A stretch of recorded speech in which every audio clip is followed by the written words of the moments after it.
welcome back to Luigi's Gaming Lounge. This is Luigi 8 Mario, and we are on episode 21. Today, I'm joined by Trip Hazard, aka Barnaby. Hello. I'm also joined by Terrors, aka Sam. Hello. And we also have Commando Para, aka Yo, it's your homeboy T-Dog. Yo, what up, homies? How Stay you doing, fresh. T-Dog? Right, guys. So, thank you for that little intro there, Tony. That's great. I think it's too far with the. yeah. Definitely. The dogs are barking outside. You can't hear Every them. time. Yeah. Okay. So this episode, we are looking into the world that is being envisioned by Brendan Green, better known as the PlayerUnknown. So yeah, I mean, I sent some information across to the guys, and they've had a look through. Barney, did you want to kickstart us off with sort of, your views and what you see from reading the article and what he's had to say? Yeah, sure. Yes. Yeah. So it's a very interesting article and a very interesting video. So it does both. He's launched a video, I think it's about a week, 10 days ago now, when it was first released. And he's also given an interview as well, and both make for some very interesting reading. Yeah. So essentially, it is a very ambitious project to make a game world essentially the same size as a planet, maybe not as big as Earth. But definitely planet size, which should be way bigger than anything that we've seen before. Yeah. And make it essentially very freeform, so you could do whatever you wanted it. And the even bigger project is to create some kind of metagame, metaverse. You could do almost anything, a bit like we see in the novel and the film Ready Player One. Yeah. So of course that's a very big talk, and I applaud the ambition and the vision. But we've heard grand talk before, and I think until we see the actual project working, we have to take it with a pinch of salt. So yeah, I do applaud what he's doing, but I think we actually need to see it physically working before I make any more judgments. Well, I think that's the beauty of the fact that he or they, the team, are going to be releasing prologue, however you want to say it, because that sort of will be a snippet of this world that he's envisioning. When I say snippet, it's still going to be extremely large. Yes, I think around 64 kilometers by 64, something along those lines. So if it reaches that size, that'll be 4,096 square kilometers. That's pretty big. That is very big. And the beauty of that is that if you don't want to pay anything, you don't have to. It's literally you pay what you want, and if that means paying nothing for it, so be it. Or maybe a penny, I don't know, but you get the gist. So and it's more so just to be able to test it and find out a bit more about the technology behind this sort of what he's trying to create, this metaverse that he's trying to create. And I think it's a very smart move. In the YouTube video, he does state about he feels the best way is to sort of let people into the studio as such, and this is sort of his way of doing that by allowing us to try out with Prologue, which again is going to be huge. It's not just going to be like a little demo. It is actually. Louise, you have a really weird way of pronouncing prologue. All right, prologue. What did I say? Prologue. Prologue. Okay, I've prologue. never heard that before. Is that an Italian thing? Probably. I sometimes say prologue, but okay, I'll stick to prologue. There we go. Sorry, guys, prologue. So yeah, as I said, I mean, it's not going to be like some little half an hour demo. It's going to be something that you can go and explore. I believe it's going to be single player experience, but that is literally just so. Again, it's so that you can have that experience of seeing it in work. So yeah, I mean, I'm very excited to see where this goes. Sam, I know you've seen a bit. Obviously, you know a bit about this, don't you, as well yourself? What sort of views have you got on it? So I genuinely think that these metaverses are going to be the next big thing. Like it's, not just within gaming, but obviously other things as well. But certainly within gaming, I do believe that we're going to see these huge metaverses that will be created for all different types of games. Whether it is FPSs or RPGs or anything like that. And from what I understand, we're going to be able to interact with people in a way where we've never been able to before. In the sense of trading items. I mean, you can do that on some of these like MMOs and stuff, but not just trading like items within games and stuff. But I believe that they're going to be incorporating all sorts of different things. I don't even know you can go as far to say with like, say, the NFT market, whether that's going to start flooding into. I mean, I think gaming is kind of like revolving a little bit around it at the moment. So I think going forward, I do think that NFTs, gaming, gamification, metaverses, I think that's it. That's the next thing we're going to be. Apparently, they have hired a blockchain engineer as part of the development team. Yeah, there you go. They do in the article, with the interview that was given. This article, just so the listeners know what we're talking about, it is on the website venturebeat.com.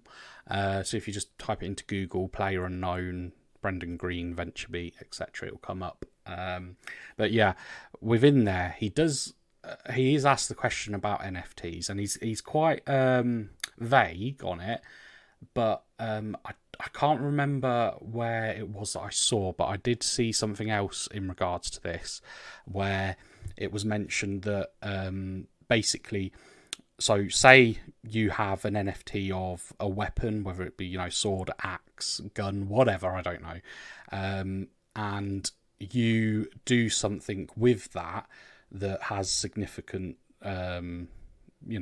impact or whatever, then that history would be attached to the NFT, which then means that that NFT will then climb in value. Increase in value. Yeah. So, and then because Brendan Green's on about basically, so that because it is so ambitious, and there is I think they're talking about like 100,000 player count within. Within not player count. Sorry, I mean like server as such. This is what they're on about. Yeah, making these like astronomically huge metaverses. Yeah. That's what I mean. So, obviously, for people to spend quite a bit of time on it, they, I suppose, need a way to be able to also make some money out of it, and that would be a perfect way. If you and your mates are going off on some type of quest to do something, and you've got X amount of NFTs, and then suddenly you've done something, this NFT jumps in value. Happy payday. Well, I think the idea behind it is, at the moment, which we've had for a few years now, we've had things like loot boxes or buying weapon skins and all that kind of stuff, right? You buy them, you put them on the character, you got the bragging rights, your character's cool, they have literally no residual value, unless there are some games like CS where you can get the rare AWP or whatever it might be, or the rare M4, and you can sell them on the marketplace. But I think the thing behind the NFTs is they are one-off pieces that are, or not necessarily just one-off pieces. There may be, but there's limited amounts of them, which is why they're getting the blockchain.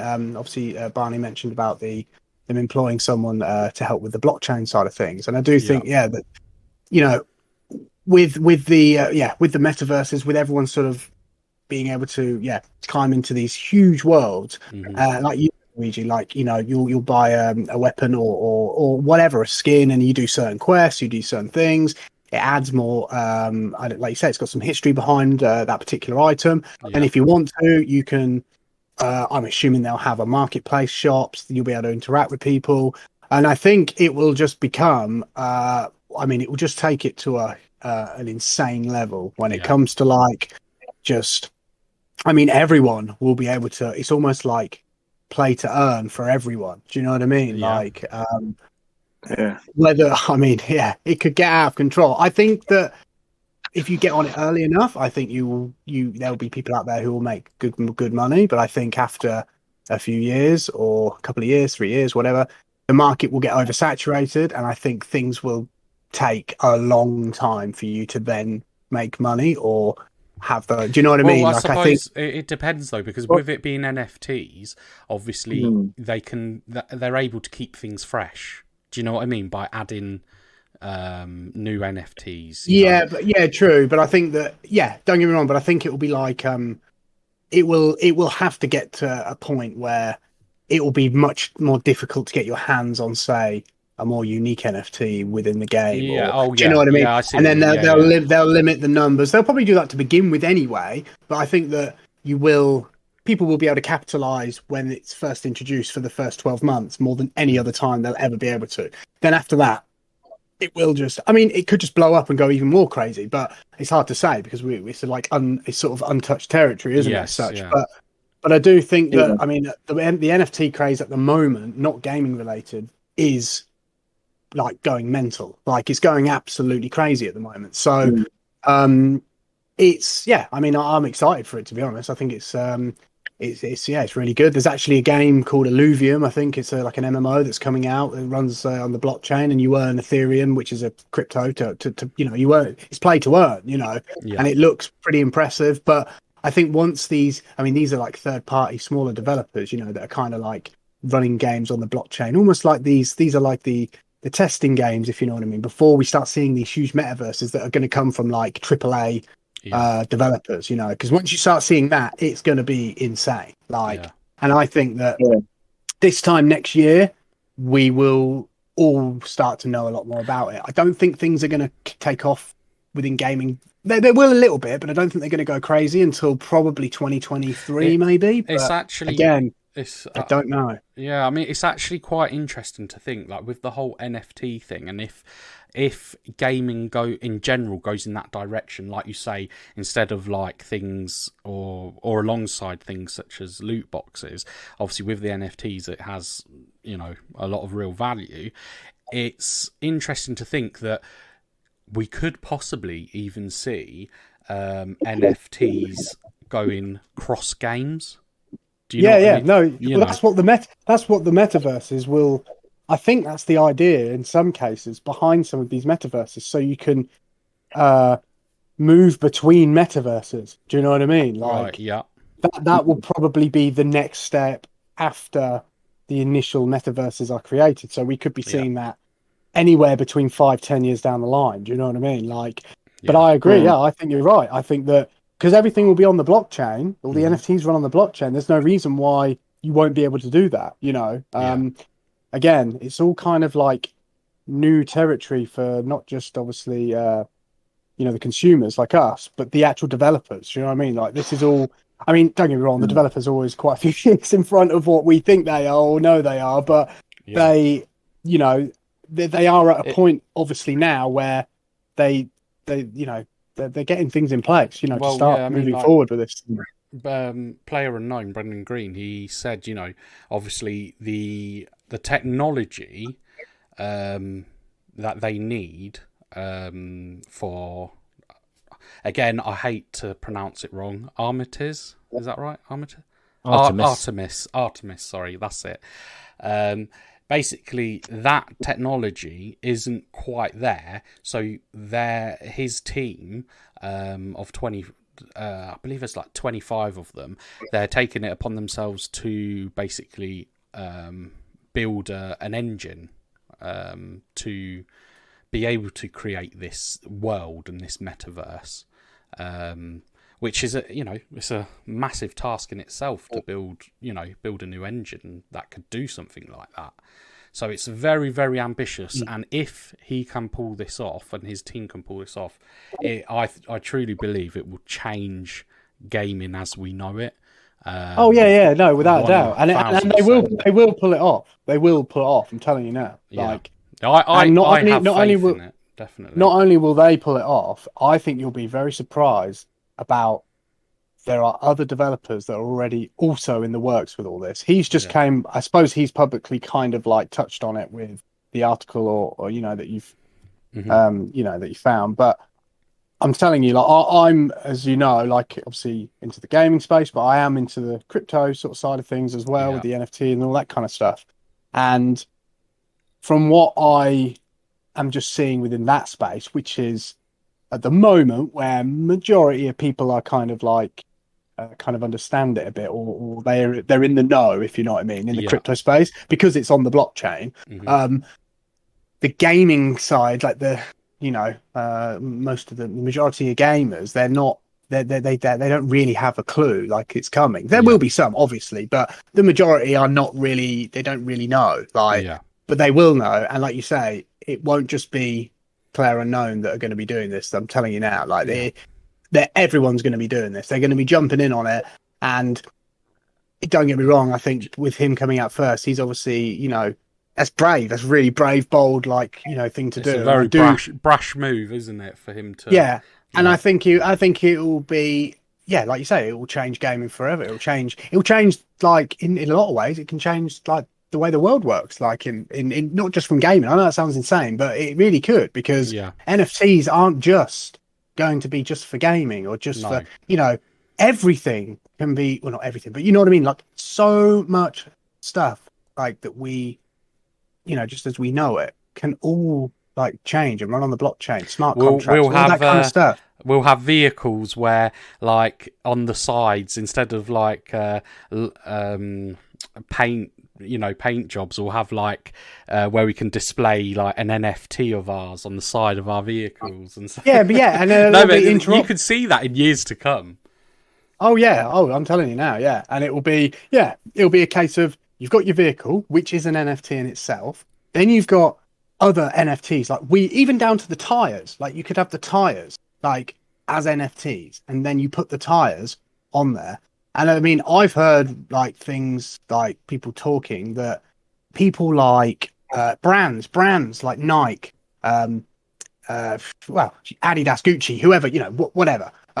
Those kind of brands are, I believe, going to be jumping in the NFT space if they haven't already. Yeah. And it could be to the point where, you could end up going and buying like a pair of like, I don't know, Air Max 90s and putting them on your character in game, and they're NFT shoes in the game. Do you know what I mean? Like, that genuinely could be a thing. I've had something come to mind, and T-Dog, Tony, I am going to come to you in just a moment. I just want to get this out there before I forget.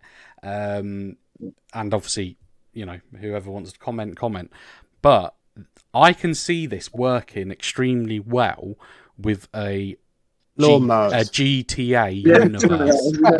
With a GTA, a Grand Theft Auto universe. Oh, it will be unbelievable with Grand Theft Auto. It will work probably better with that than most other games. Like in terms of honestly, it'll be unreal. Yeah.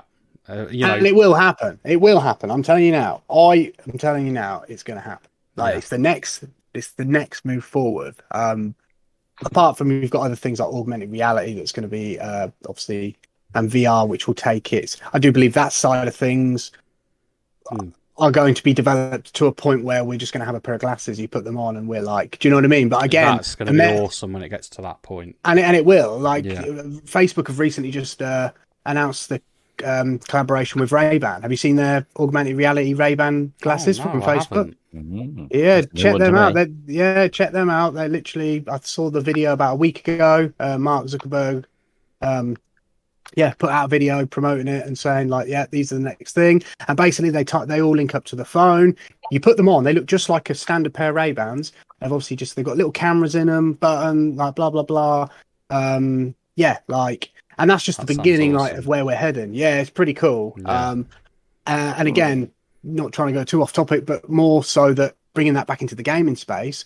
Imagine having augmented reality or VR glasses like that you put on. You go into a metaverse and you can walk in, and you just like, people have created, like with buying things like NFTs and then bringing those into games and just creating like even own little towns and like, do you know what I mean? Like, depending on what the game is and how it's put together and how it's developed, like it could be unreal, like literally. Do you know what I mean? Like, there's so much potential. It's yeah, it's actually quite scary when you think about how much this could blow up. And like I say, I believe it will happen. I think we're obviously we're just sort of touching into it now. Like, come sort of what we now 2021, come 2030, it'll be well away. Like, it'll be really, really like, you know, it will just be as we know gaming now. It'll just be almost like quite not normal, but you know what I mean. Like, it will just it'll just be like the sort of thing, and then there'll be another thing after that. But I think, it's exciting, but also quite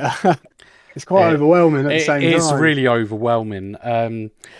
T-Dog, Tony, I mean, you've obviously you've not really known a lot of information on this, but obviously after hearing us talk about it, what's your thoughts? Watching that video and obviously briefly looking at the article and other things came to mind. So a lot of what you said is what I was thinking. So I'm going to try and put it in bullet point format. One, you know, technology needs to catch up.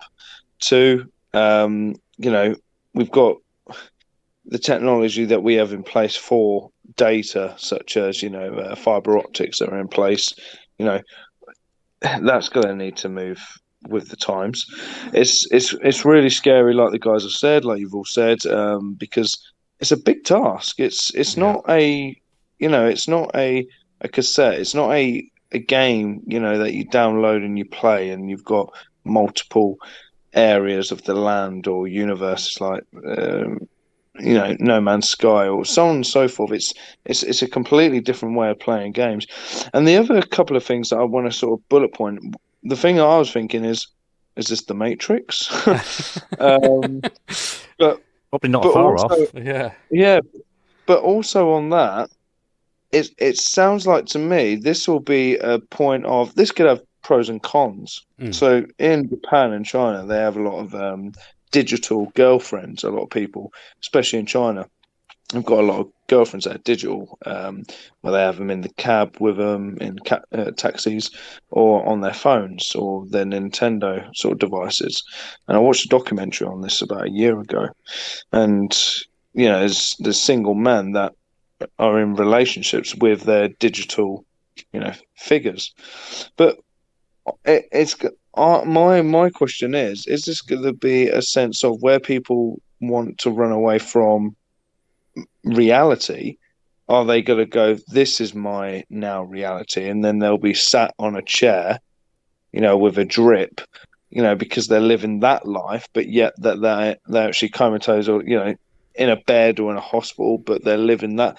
Again, I know this is really jumping, but I can see pros and cons to this. I think people are going to... I think that's like way, like, you're talking like Total Recall, like Matrix style stuff that, don't get me wrong, I don't believe it's out the realms of possibility, but I don't think within the next 10, 15 years we're going to see that. Like, no, it's funny that you when you mentioned about technology catching up, that was a really good point, because I do think that with these metaverses,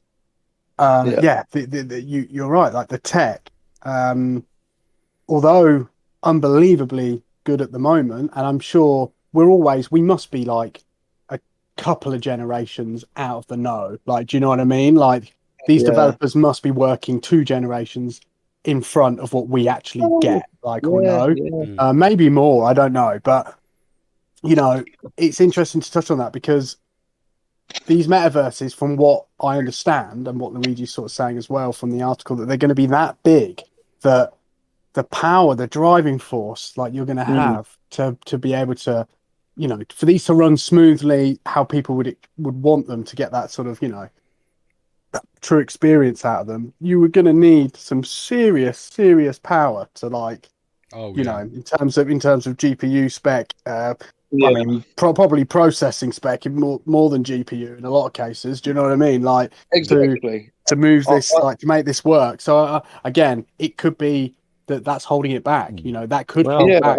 Interestingly, in the article, the interview, Brendan did say that eventually he wants it to be running on a browser. So most of the processing will be done server side. Oh, okay. Yeah. Oh, well, that's really interesting. Yeah, because I'll be honest with you, I didn't manage to sort of get round to reading the article. It was tucked away, but yeah, in a paragraph he specifically mentions that he wants it to be like Artemis to be compatible with everything essentially, so you can run it on almost any device. So I suppose with bandwidth, I was just going to say it will just come down to, like you say, server side and people's bandwidth. Then really, I if mean, that's the case. in essence, they've got to sort of take Google Stadia's or Stadia, whatever you want to call it. I have two ways of saying it. You're not been doing too well with you. No. Pronunciations. Are they going to start partnering up with the likes of Google Maps to take segments of that area to create this sort of universe? You know, that's just getting bigger and bigger at the moment. That's what this game engine that they want to create, Tony. So basically, the game engine itself will basically the AI will be doing the work for them, if that makes sense, and creating the space itself. But again, I've got all these questions, and it's exciting, but somewhat scary. You know, I was thinking that processors, so on and so forth. But where does the limitations go? You talked about the NFTs. Also, you know, if you're rolling around in your car, do you just shoot an individual? Is there going to be a point of that's incorrect, and is that going to sort of encourage criminal activity? No, I believe just to point out on that in the article, basically, I believe somewhere it states that you will be rewarded for basically working together rather than against each other. Good, yeah, and I like that. And again, if you're becoming more civilized as a community, building towards something and objectives, that's brilliant. NFTs and that, but it just goes on that.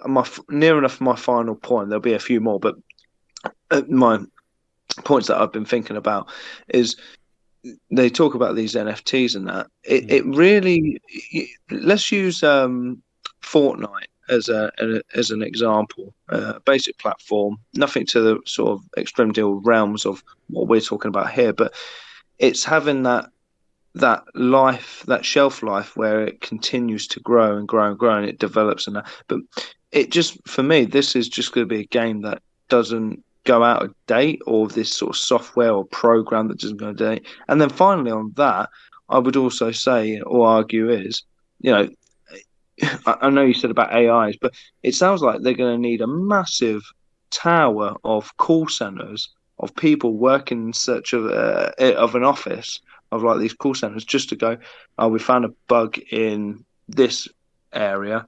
They're going to have to clear so many bugs so it's running. And, you know, it takes so long. Like you saw all the articles and the sort of bad press that Cyberpunk got.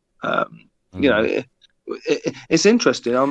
It's scary but exciting, but also. Yeah, I mean, on that note, though, I think again that's the beauty of Brendan Green's vision is you know, creating this new engine and AI. I mean, AI in general, I think make less mistakes than humans.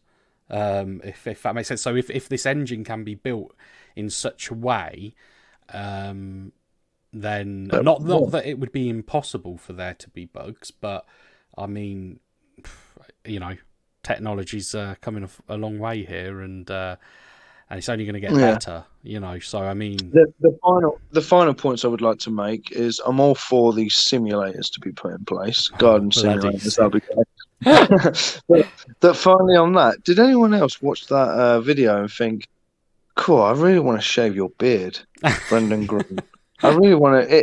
His beard looked like actual lockdown beard. Everybody's got them. I thought he looked quite cool, actually.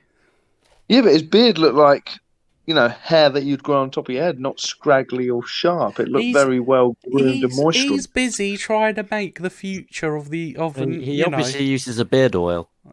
Yeah, exactly. But no, you say this, and he's got these sort of he envisaged this going forward. He's got all these ideas. People's ideas can run away from him, and I'm going to say if he pulls it off, well done.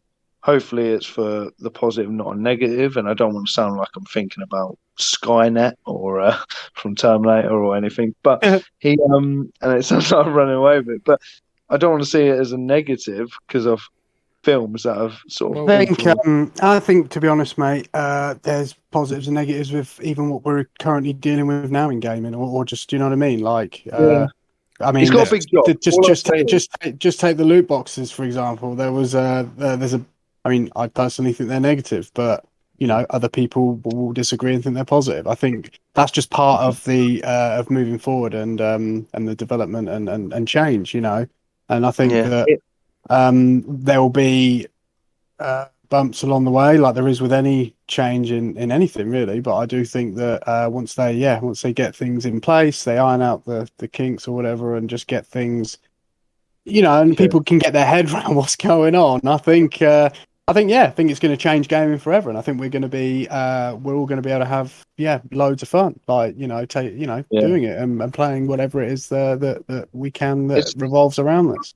It's really clever, though. The program that they wish to put in place, Brennan Green and his team, they've got a big job on there. But yeah, you just talk about collaborating with all these companies. You know, you mentioned Nike as an example. It's really good. But you know, the economy itself, you know, it's going to boom if you've got these big brands. But they're going to be paying massive amounts of money just to be marketed on that software. You know, to be sort of advertised on there, but this could generate massive sales for them, and they get a cut of a percentage of profits or whatever the software makes. You know, I don't know the ins and outs and the legality or what they put in place in contracts, but it's interesting. But the only thing that I'm sort of concerned or apprehension of is if you struggle with day-to-day life and you've got this software, and I will call it software or program, available to you, do you go, I'm going to run away from this, it's too much for me, I'm going to live in my, you know, this parallel, this different universe and just get away from it? It's weird. It's exciting. Pros and cons. I think I'll touch on that as well by saying that a bit long-winded, because I am long-winded, by saying that he goes on to say in the article that basically he wants it to be so that, for example, when you find a village or, you know, whatever, city village, the next one along isn't going to be, you know, a 2-minute walk away. It's something, you know, you've got to walk like an hour, not walk, but, you know, you've got to travel for like an hour, you know, because the space is going to be so vast and so big. You know, you're not just going to knock into people all the time. And you know what would be cool? Just one moment. To jump in. So sorry, it cut out there. Sorry. Go on. Hello. There? Sorry, it cut out. Yeah, carry on, mate. Yeah. Signal. No, what I was going to say is, so for example, let's just say we all at Luigi's Gaming Lounge, we all jump into this game, software, whatever it is, and we create a village, right? And, you know, we find other people. Luigi's Gaming Village. Yes, there you go. And other people that we know want to join it, and, you know, you create this village, and the cult of Luigi. But you know, as Tony was saying about Luigi's. Shush. As Tony was saying about you know, escaping sort of real life as such, how people these days go, for example, to the pub and have a chat. In essence, you know, if you want to do something, you can jump into this and visit visit an area or go on a walk. It's a bit like MMOs. Yeah, but on a way bigger scale and more. You get more of a personal experience, like within the metaverse. You know, like so. But yeah, it's good that you sort of say as well about people, you know, sort of escaping from things or whatever. Because I think we all kind of in some way can use gaming sometimes to shut off from the Yeah. from the real world. Yeah. And it is a good, when you're all playing, you're not thinking about anything else other than just having a laugh and some fun. And for however long that might be, as we're getting older, it seems to be less and less now. But yeah, but that's the thing, for example, like, because there's not going to actually be a point to this software or game as such, and you can literally do anything.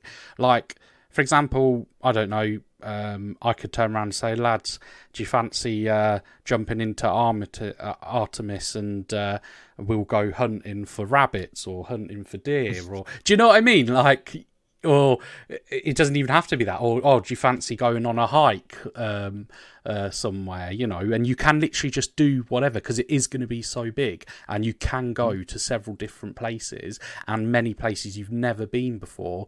I should imagine this world will take an extremely long time to explore the whole thing, if possible. Well, potentially, at all. You might not be able to explore. Yeah, exactly. So. Like even contemporary games like Minecraft, it's impossible to explore Minecraft properly. Yeah, and it's crazy to think that you could even, for example, I'll use football as an example. Say we created a village, we could have a football team, and you could talk with the next village along, and have a football game together and things like that. Do you know? Do you see what I'm saying? And I think that it's going to go even further than that. To be like, when we're going back to say what we're talking about, the NFTs, you'll have your football team, but then you'll be able to buy, let's just say, Ronaldo, for example. You could buy Ronaldo's NFT shirt, would probably cost you an absolute fortune, but you could then put that on your character. Like, do you know what I mean? Like within, and like this is the thing. I think that this is the difference between just you sort of like, because when we sort of talk about this, it kind of does have that MMO kind of similar sort of like comparison to it. But I think this is going to go to a whole nother level, and we're going to start actually bringing in like items that we know in the real world, like which I know has been done on games, already, especially like, I mean, for example, Forza, like it's a perfect example. The cars or whatever from the real world, they're in the game, blah blah blah. But I think this is going to get to the point where it's just like all sorts of different things, and because they're NFTs, they're going to have value. It's not like, do you know what I mean? So you can buy it, and then somebody else will be like, I want to buy that shirt, or I want to buy those trainers. It's going to get insane. Like, I mean, it's going to take some years. Don't get me wrong, to get it to where. When it gets to that kind of like scale, but I think it's going to happen. Like I do believe it's the next thing, like the next thing in gaming, and not just gaming, like we said earlier, like just in other aspects of life. But no, I think it's it'll be interesting to see how development unfolds on the PlayerUnknown side of things, because obviously now that's that article's been sort of put out there for everyone to publicly see and read or whatever, and try and just digest and take in what the vision is and what they're doing. I think that it will be really cool just to see if they do keep people updated, and if how it's going along and where they're going with it.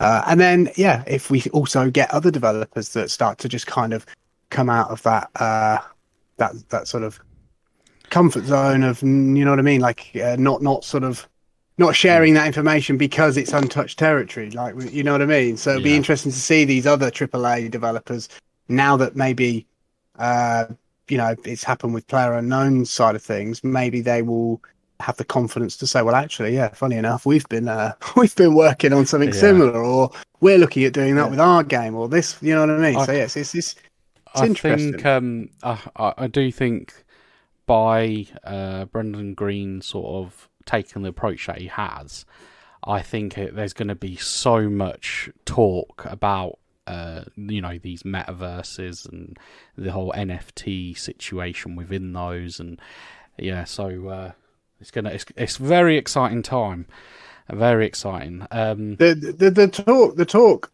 about metaverses, like I mentioned earlier, within the crypto space at the moment is huge. Like everyone's talking about NFTs, everyone's talking about metaverses, but it's in the crypto space. But that's what I mean. I think people like Brendan Green, and like you said, I'm sure other developers and the likes will come out, you know, like he has, and it will sort of bring it more mainstream.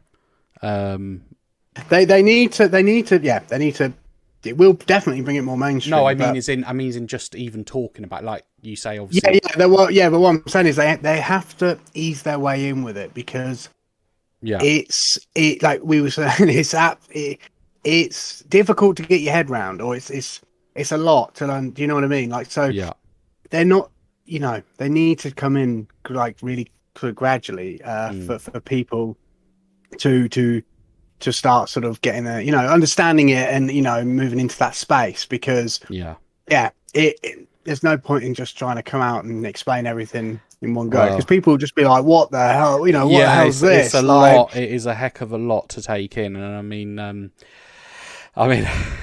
it's you know, it's definitely blown my mind, and I'm sure many other people's, but again, exciting times ahead. I mean, we'll get wrapped up very shortly. Is there any? I just want to check with you guys. Is there any other points or things that you want to bring up before we sort of look to wrap up at all? Don't all talk at once. I think we've covered